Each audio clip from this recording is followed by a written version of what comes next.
Alors, voilà, vous êtes déjà opposant. Non, opposant parce que Bicho toi ba légaliste, toi ba républicain. Mais légaliste. Nazaka toujours légaliste parce que moni tolobaki tolobi pe tokotika la kolobate to kolobango mikolo nyonso ke. Union sacrée oyo ba eko sala. Ba sali yango na ndenge moko ya dictature. Parce que beaucoup de gens qui ont beaucoup de majorité dans l'Assemblée, beaucoup de gens qui ont beaucoup de majorité dans l'Assemblée nationale, dans le Sénat, et vous formez un gouvernement dit de l'Union sacrée. Non! Ceux qui ont la majorité, et vous avez un peuple souverain, les détenteurs du pouvoir originel. On n'a pas été aux élections pour que l'Union sacrée ait la majorité. Donc, ils ont dit dictature. Alors, vous êtes en opposition. On a violé la constitution, on a violé les textes du pays, mais on va combien la majorité. Comment est-ce qu'on est dans les alliés? Ce n'était pas un appel, la Motosaya, tout ça. Quand on dit union sacrée, ça dit que tu vas Zala. Pourquoi on dit que tu vas Liban? On va Liban. C'est appelle la Motosaya. Non. Et puis, au cours de la structure, il y a 5 sabbats. Et puis, ça m'était. Mais tout ça, Mibeko.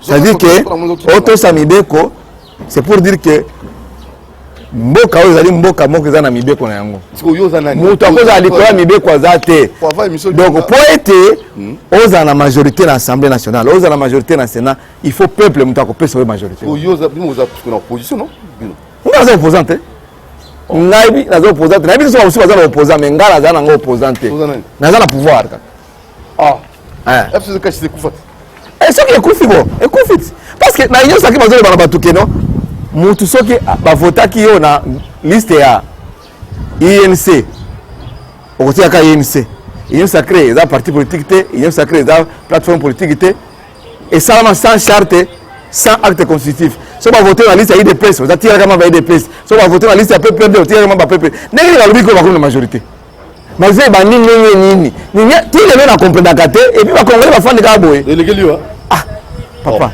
ngai na dénoncé yango depuis longtemps problème ezate mais boto sa mibeko comment comme une majorité le majorité le na tongo boke na élection te loko moko te mala moko majorité e botami eza malamu te voilà molisho bon toi malamu na ngolo ya nzambe baza batela biso Fachi na 18 ans à Kabila si vous saluez comparaison comment vous trouvez bon Kabila asali oyo asali na mboka oyo Kabila akutaki mboka oyo ndenge mino nso boyebi soki bana na biso bayebi te toko zongela bango toko zongela yango c'est-à-dire que Kabila akuti mboka oyo ekabwanaki na biteni guerre ezalaki partout administration avec papier en tête ezalaki na Goma ezalaki na Badolite ezalaki na côté à nord est kuna na gouvernement etikali koto Kabila sali immense mboka ezongi bomoko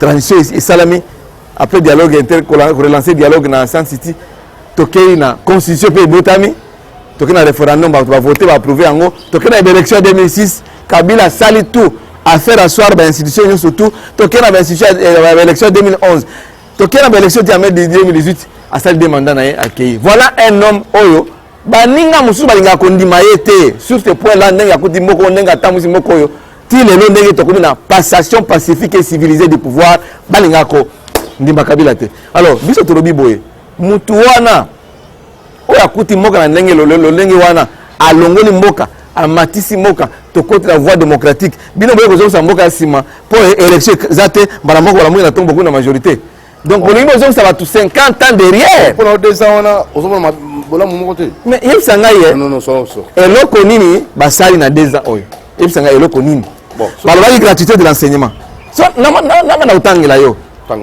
gratuité de l'enseignement gratuité enseignement yo bana na ndeko kinaka na école publique dans l'école ya l'état la première primaire deuxième primaire troisième sixième primaire bafutaka minerval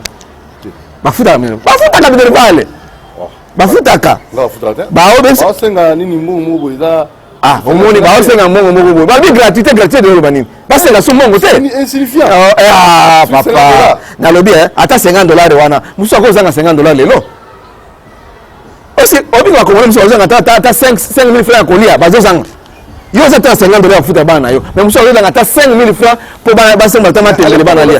Non, papa na ngai. Voilà, ceux qui n'ont les coquilles coco ça monte que notre dans la gratuité. Au moins donc quand le lokuta. Nous matériaux sacré. Ngai. Tolobi, matériaux sacré na d'autres ça bango. Balobi oh, to sali oh, ko to bongisi banzela projet Chile Gelo. Chile Gelo balancer en d'après combien de temps? Et en Akasai ko ba ça 28 mois Chile Gelo. Nous sommes à quel niveau à Chile Gelo pour banzela ibonga. Tana banzela ibongi. Ba banzela baby. Gouverneur à Kinshasa to passe toi na Kinshasa wa. Oya a ça il ko côté comme ça matériaux sacré. Allez, ba couvrir na Katanga kuna na Tanganyika kuna zoe kabila oza ko bongisa banzela ba stade. Tout ça urbanisation kitoko ba mine des oko ya kureza kozala ba bino kula boye côté de sacré faut qu'on finisse bouton on dictature toujours dénoncer ngwana so ko bi ngwana te o ya alinga ba konzité non moko euti musique ba kufi pour la démocratie mboko tozonga susu te la dictature yango tozo ko boya ndeko dudu donc on ne reconnaît rien malamu mais seulement on va bailler déjà 37 jours on peut espérer non. No, Warrior, ndani za Warrior hao. Tomoni ndenge kala ne batu akufi na Goma hao. Na éruption volcanique ya Nyiragongo. Le président a bien dit. Est-ce que la situation est sous contrôle? Pour quelle situation sous contrôle? N'importe quoi. Pour ni bato pour est-ce que des autres situation sont sous contrôle? Bolobi sous que non? Non. Ce qui situation zaki ce qui na zam tapé perdete. Il faut na bisa ba Congolais ba na zam tapé perdete. Ngai, je suis proche de Joseph Kabila Kabange, sénateur à vie, l'artisan, la passation pacifique et civile du pouvoir, les modèles africains. Donc vous êtes kabiliste. J'ai dit je suis proche de Joseph Kabila Kabange, les modèles africains, l'artisan de la passation pacifique et civilisée du pouvoir. L'homme qui a fait remonter le Congo et notre armée est comme la 9e, 8e, 9e au niveau africain. C'est Joseph Kabila Kabange qui est l'armée. L'armée, bon, social. Tous les qui sont warriors, toutes les questions, il faut que tu social et nini. Social, il y a peu. Lelo, Kabila Tiki savon les coques, dans la salle publicitaire les coques étaient, na 300 francs. C'est les coques comme na 700 francs. On va tous les warriors. Kabila Tiki savon à 300 francs, côté Moussou 350. Les autres savon comme à 700 francs. Double. Il y avait un blocage. C'est quoi le blocage des athées? Warrior va salir. Warrior, Goma Yangoana. Bazui, mbongo ya l'État fait des missions, bakena Goma keko, de secourir la population bazana na pasi. Mais tout le monde est là comme côté va salir en côté. Bato ala libanda, courant ezate, ma ezate, zela ezate, et là comment ezate. Et puis pour notre modèle, mais quand il y a 30 $, bah comme ça observatoire volcanologique ya Goma pour basa la recherche pour alerter bato que non volcan ko ningisa mboka lelo to lobi eloko za kité okotanga nga ba warrior bakena Goma ndenge bakendaki bazwi mbonga l'État ba fait de mission batia yango na kisa bakeme vide bazongi ndenge bakendaki bolobi la situation sous contrôle mais ils ont mawa mingi quel sous contrôle so ils sous contrôle ko ba sous que non na ko lever mbongo on va disponibiliser un budget et puis on sait que bato boya ko secourir biso bon peut être ba aide ba église ba ko se cotiser ba banquier ba se cotiser mais gouvernement sali nini d'abord bino bato za wana na mbonga l'État bo sali nini et ça son idudu ya wana nga so le kana itonde kete po vérité na ngai et ça la ka mabeda et pas ba konzi. Voilà la vérité. C'est la vérité. Parce que nous constatons. Tous allés en amont comme ça. Nous surtout à ça comment on a commencé à coller. Comment répondre? Oui. Pas un message. Oui. Numéro ça on a pas de message. Est-ce que mon lit là montre la vérité? Oui. Mon lit là soutenir Kabila 100% on Fachi. Mais après sur l'exemple à savon kaka, ils ont 300 francs comme na 700 francs. Kabila tire on a 300 francs, savon comme na 700. C'est quoi le bani? Ba wari ba zali. Économie en go. Baba faire en go baba entreprise minka batango la FCC ba soki yango komaki bango moko bango ba ko contrôler non c'était papa nga lobi bozi majorité na ndenge moko ya lokuta bosali nyo sacré ndenge moko sans texte na oki ke baati lokwe bu président du Sénat asali commission moko kuna na hôtel du fleuve basala charte ya union sacré depuis basala yango to ebiso bakuna niveau ni basili sito basisi tangote po bosali ke union sacré bo créer union sacré. Tout le monde est acte constitutif de mon côté, tout le monde est charte union sacrée, mais malamu ba ba na tongo beaucoup union sacrée. Voyez que ça la charte ciment et puis et ça tango pe ebimi na ngote. Non, bati okosa batu, ba baza ko mabino baza ko sabino. Tout ça parce que Kabila ne plus. Non, Kabila Zali, il est vivant, il est chez lui à la maison. C'est la terre à vie. Kabila Azepa Naïna Ndapso, Kabila Sengi Audience à Wembayo. Vous voulez quoi dans le président Moussous? Même si vous êtes Kabilista. Non, Bissa Torobi Boye, nous devons reconnaître les mérites à Joseph Kabila Kabange. Mais si on a eu des fesses sous les bois, parce que Kabila ça il est comme hôtel à Dini Simbok. Mais bien bateau, vous avez tombé la mboka pour ça il et là comme côté kaka Fatibe. Mais bateau il y a terre, transportateur, embouteillage paille, sur des motos bateau à côté makala et là comme côté. Est-ce que ça? Est-ce que Doudou, est-ce que Doudou n'a pas ça? Est-ce que Doudou n'a pas ça? N'a pas ça? Mais la pression d'exemple là, mais l'invitation n'a pas ça. Heureusement, bateau à Nabiso. Heureusement, bateau à Nabiso, si on a pas ça, bango à Zoland. Vérité, c'est le cas beaucoup. Le côté c'est belé. Vérité, c'est le cas beaucoup. De vérité. On a besoin de cette chose quoi. On a besoin de cette chose quoi. De vérité. Moulicho, Congolité. Proposition à Tchani, loi Tchani. Au moins, d'abord, Moutouana est moko azako congolais. Bana na bazam américain, il est moko dans nationalité américaine. Akene kuna woni batu akenda poto depuis makalana. Pendant que ne popo alia, il faut comme réfugié kuna. Pour appeler ba mukanda, al ne fils pas appeler ça biloko ya kolia. Otiki mboka na yo, na eloko na kokiko ça du tout. Retiens ce que je te dis aujourd'hui. Ce que je ne peux jamais faire moi Claude Moïse, c'est de changer la nationalité. Au grand jamais. Attention na comme na passe à ndenge nini, savon oya les coques comme na 4000 francs na ko changer nationalité. C'est ça wa otamba mosala. Ah. Mosala la ki salaire ko basali. Zela salaire ya batu ou bien nini? Eloko ni basali. 37 jours. Peut ça longtemps. Ah. Tika makambwana.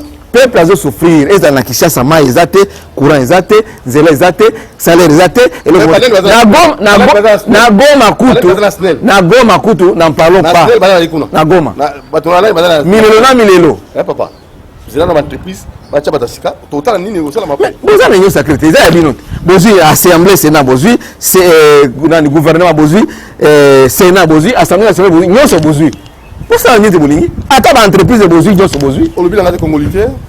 Congolité wana mutu ya na congolité d'abord la congolité. On dit que lelo na Lubumbashi marche zo salema na bato yo ba yo soutenir le kwana mais jeunesse katangeza sali communiquer. So tangi dernière phrase ya communiquer jeunesse katangeza lobi bato bo sala marche ba ke sa na Kasai. Donc et comme le tribalisme moko boy. Donc bato bo sala marche wana na katangeza ba to na Kasai. Au moins makambo yo to lingi to déplorer ki yango na 91 92 oyo ba bengana ki ba Kasai na Katanga kuna partout wa kumanza wazo finga bato lelo baza o ba tenyo FCC baza ba chien. Hier utabomisi ba Kasai na Katanga. Lelo akomi le quoi exemple mena ya ba konzi il se permet de dire n'importe quoi. Donc ba Congolais za na mémoire courte ba bosanaka. Donc vous n'appuyez pas ça. Non. Je n'appuie pas ça. Parlons un peu Kitengui Yesu qui n'est plus un mot mais moi nous nous regarder. Bon, dans nos habitudes africaines, on ne peut pas dire du mal la moto ya kufa. Mais Kitengui Yesu azokisa mitema ya batu na Kongo. Banda époque ya Mobutu azalaki ministre ya information et presse na gouvernement oyo ba ko sala ngwa après destitution ya premier ministre Etienne Tshisekedi wa Mulumba oyo azalaki élu na conférence nationale souveraine. Les jours on a publié ce gouvernement là au Kitengui Yesu azalaki ministre information et presse ba doit marcher pour la koboya comme ministre. Ok, à l'époque Tshisekedi Mulumba Etienne avait combattre la dictature à Mobutu. Mais le lot kamwe mwana propre ya Etienne Tshisekedi Mulumba a approché Kitengui Yesu. Na yoki les sources à vérifier, j'aurais appris que même Timbo Mumuku na wazaki ko bloquer la conférence na ba mikomboso na ba donabeja ba approcher na mwana Etienne Tshisekedi Mulumba. Donc exemple nini mutu azana na mémoire triste na ye akopesa yo pour temboka eke liboso. Alors pour ce conseil nini la plus belle femme ne peut donner ce qu'elle a. Yango to ba vraiment il y a que ende kaka ekende kaka. Oh, ekende kaka. Policho. Nous sommes mabé. Nous sommes mabé. Mais il y a des gens qui sont aux autres à l'aise nambo. Yo za na Kinshasa wa. Yo za na Kinshasa wa. Au moni makamyo zo le kanambo koyo. na éviter ce que naza kokosa na mituni na est-ce que naza kokosa to naza kokosa te faut être la vérité na mboka pour mboka ke liboso. Alors procès d'appel à Vital Kamerhe. Papa, d'abord au premier degré Vital Kamerhe basamisaki ba condamné na 20 ans de prison. Na kati ya procès Vital Kamerhe atangaki batu mususu bazaki babengisaki bango po baya ko témoigner na justice mususu ti lelo abengisa bango te. Atangaki liste ya batu impliqués dans la gestion d'un projet à 100 jours. Et puis 100 jours, les gens sont des moutons, ou des maisons préfabriquées. Sont des moutons, ils allaient étape. Mon bima qui a Zela à Bukavu, Ti Chabunda, dans le sud Kivu, mon nekenda wapi. Ti lelo. Tout le monde est bakangé, tout le monde pour avoir voirie à Goma, tout ça, à l'époque, bah libérer Bango. Libérer Bango, sans que le procès en Asuka. Donc, tout le monde a vraiment que boulou.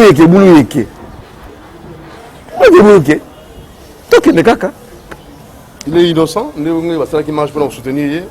Non, ça la marche, mais justice a condamné. Il y a un avocat qui a interjeté appel. Il a le droit, na kati ya mboka na ye, ya ko respecter mibeko.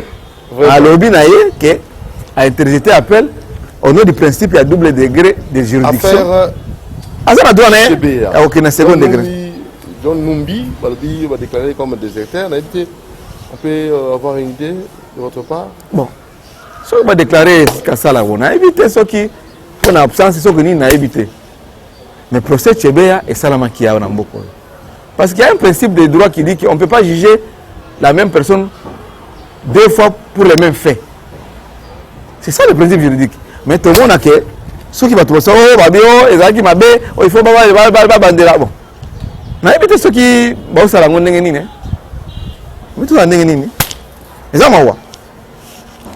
Réforme à la loi électorale dans l'Assemblée nationale. Bon, ça peut aboutir d'abord dans l'Assemblée nationale,